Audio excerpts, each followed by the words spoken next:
Electronic Arts is an independent software publisher that publishes for several platforms, including mobile, console, web.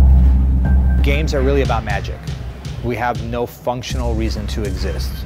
Nobody gets up in the morning and needs us, which means that we have to compete for your time every day. Fundamentally, what that means is we have to make magic.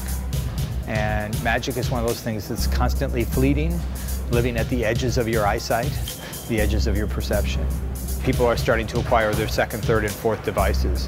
What that's creating for people who make games like us is a world where we can unify those devices and the places that you are into one contiguous gaming experience. And we've been pleasantly surprised by what the HTML5 and WebGL combination can do in the hands of an outstanding performance browser in producing experiences that equal console experiences from a generation ago.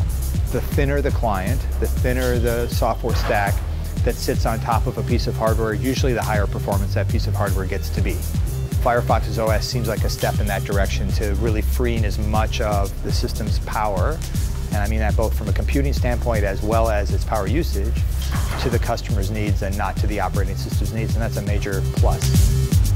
I think Firefox Marketplace today, it's not as cluttered with people who have agendas as others. We think it's a really interesting place, and we're going to watch it continue to grow. Being a developer today is in many ways the best time ever. There are more outlets for your creativity, more scales and granularity you can operate at, more things you can make a game about that are successful.